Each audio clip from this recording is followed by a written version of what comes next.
Good morning, dear friends. Today we are going to learn the third problems related to Kirchhoff voltage law. The last class we have seen for single loop and two loop. Here in this system we have a three loop circuit. First loop, second loop, third loop. Then so already we know that number of loop is directly proportional to the size of the matrix. So if we have three loop, our resistance matrix we already know V is equal to R into I. So the resistance matrix, as we have three loop, we have a 3 cross 3 matrix. Similarly, voltage matrix, voltage is V1, V2, V3. That means voltage across the voltage in the first loop, voltage in the second loop V2, voltage in the third loop is V3. Similarly, current which is flowing through the loop I1, I2, I3 are the first loop, second loop and third loop respectively. So now if we see the V1, in this first loop, we can see the current is entering here and the current is like this. Current is flowing like this, clockwise direction, right? So if you see here, the voltage is rise, minus 2 plus here. In this case, plus 2 minus. So voltage down. That means here voltage rise, here the voltage drop. Therefore, voltage rise is positive and voltage drop is negative. Therefore, 20 minus 40. That's what I have written here, 20 minus 40. As far as the V2 is concerned, we have the second loop. Here the 40, the same direction, current is like this. Therefore, 40, current is here voltage rise, here also voltage drop. Therefore, voltage drop is 40, voltage rise is 40, voltage drop is 10. Therefore, 40 minus 10. Then in the third loop, we have only one voltage source. Therefore, plus 10 voltage rise. So that's why plus 10. Now, in this resistance loop, resistance matrix, R11 is nothing but sum of the resistance in the first loop. That means 1 plus 2. First loop 1 ohm and 2 ohm. Therefore, 1 plus 2. Then R12 is nothing but common resistance between the two loop. Therefore, in the first loop, second loop, common resistance is 2. At the same time, current here coming down, in this I2 coming up. Therefore, minus, so that we have written minus 2. Then R1 and R3, first loop and third loop, there is no common loop at all, common resistance at all. That's what we have written 0. Then R21, that means previously we have written R12. So R21 both are same. So minus 2 common resistance. Then R22 is nothing but total resistance in the second loop. That means 2 ohm plus 2 ohm, the second loop. So that's why 2 plus 2, 4. Then R23 is nothing but common resistance between second and third loop. As I told already, I2 is coming down and I3 is moving up. Therefore, minus 2. Then R31, common resistance between third and first loop. Third and first loop, there is no common resistance. That's why 0. And we can understand R13 is same as R31. That's why 0, 0. R12 is same as R21, minus 2, minus 2. Similarly, R23 and R32 both are same. So minus 2, minus 2. Then R3 is nothing but total resistance in the third loop. Therefore, 2 ohm plus 4 ohm, 2 plus 4, 6. Then I1, I2, I3 are the current which is flowing through the each loop, I1, I2, I3. Now, if you calculate all the values, 20 minus 40 minus 20, 40 minus 10, 30, 10. So I have written 1 by 2, 3, 1 plus 2, 3, minus 2. Similarly, 2 plus 2, 4, 2 plus 4, 6. I have modified this. If you see this entire matrix, so in order to solve the problem very easily, here the second equation and third equation common is 2. Both are divisible by 2.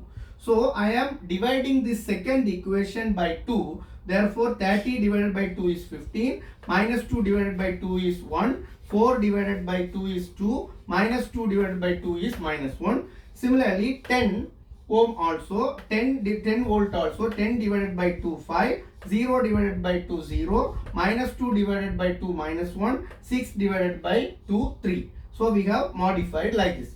So this is as per the Cramer's rule. So this is called as delta. So the delta, we are going to find out delta. Delta is nothing but this entire matrix. So we know the delta matrix is 3 minus 2 0 minus 1 2 minus 1 0 minus 1 3.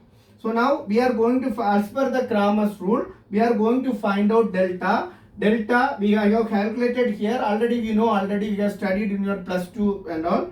So 3 value of 3 and this determinant of this 3 into 2 6 minus 1. That's what I have written, 3 into 6 minus 1. Then minus 2 here. So minus of minus plus. So plus 2 into we can remove this column and this row, minus 3 and 0. Therefore we have written here minus 3. Then the third term automatically 0. So we will come to know the delta is nothing but 9. So now we are going to find what is our ultimate aim in this problem is we are going to find out what is the voltage drop across each resistance and what is the current flowing through the each loop, and we are understanding how one can verify the Kirchhoff voltage law. So now in order to find the current which is flowing through the I1, I2, I3, we have to find out delta 1, delta 2, delta 3. So the delta 1 is nothing but in this delta first column I have to replace it with these values minus 20, 15 and 5. So therefore minus 20, 15, 5. The remaining are the delta values as such. So now again we have to find out delta 1. The delta 1 is nothing but 0 value. Similarly delta 2 means the delta 2 in this delta second column we have to replace with this value. Replace with this value. That's what I have written here, minus 20, 15, 5. Remaining first column and third column is as such. So finally we will end up with delta 2 is nothing but 90. Now the delta 3 is nothing but in the third column we have to replace with the voltage values minus 20, 15, 5 and first two columns are as such. So now we have written here and minus 20, 15, 5 and we find out the value of delta 3 as 45. So now as we know already delta 1, delta 2, delta 3, we can find out current which is flowing through the each loop I1, I2, I3. So I1 is nothing but delta 1 by delta, I2 is nothing but delta 2 by delta, I3 is nothing but delta 3 by delta. So we have to substitute the values of delta 1, delta 2, delta 3, similarly delta, and we end up with the current which is flowing through this is I1 is 0 amps, I2 is 10 amps and I3 is 5 amps. Now we are going to understand whether these calculated values are correct or not. For that I have redrawn these circuits again. I note down the current which is flowing through I1 as 0, I2 as 10 amps and I3 as 5 amps as we calculated. So now if you see this current which is I1 is 0, current voltage drop across the resistance 1 is voltage drop across the resistance is what? V is equal to I into R as per the Ohm's law. So now current is already 0, therefore a voltage drop is here is 0 volt. Similarly here the 2 ohm current is I2 minus I1. I2 minus I1, that current is flowing through this. So the voltage drop across the resistance 2 ohm is nothing but resistance in the resistance value in the I1 minus I2. Resistance value in the I1 minus I2. Therefore we will get it minus 20 volt.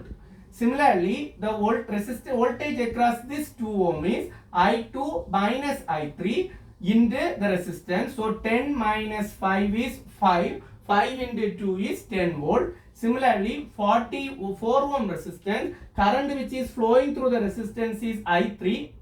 So voltage is 4 into 5, that is equal to 20 volt.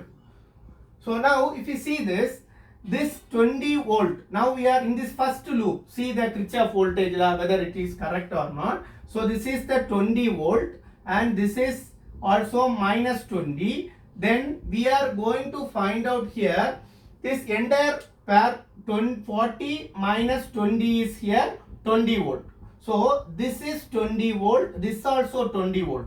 So both the potentials are same. This is 20, this is 20. Obviously there is no current flow. That's why I1 is equal to 0 amps. We got it. Also the voltage drop across the resistance is 1 ohm.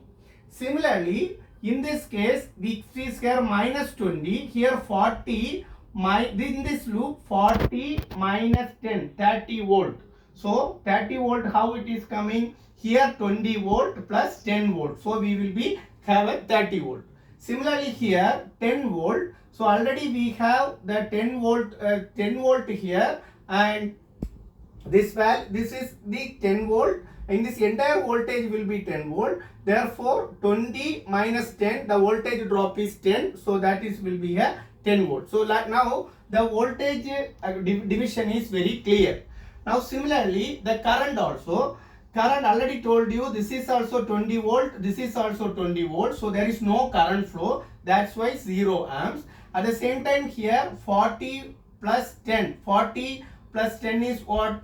40 minus 10 is 30. So the current which is here flowing is 10 amps, and here also 5 amps, here also 5 amps. So the 10 amps current is flowing here, divided into here 5 amps, and this is also 5 amps. So the current is also dividing proper. So this way one can easily understand, verify the voltage, current, Kirchhoff voltage law, also the voltage across the resistance and current flowing through the each loop. So if you want to know further to find out the power dissipation in the each resistance, we know power is nothing but I squared R. So each branch current we calculated, then square of the current multiply with the resistance, we will get the power dissipated in the each loop. So with this we can clearly understand the main applications of the Kirchhoff voltage law, also the how to apply the Kirchhoff voltage law. I hope this topic,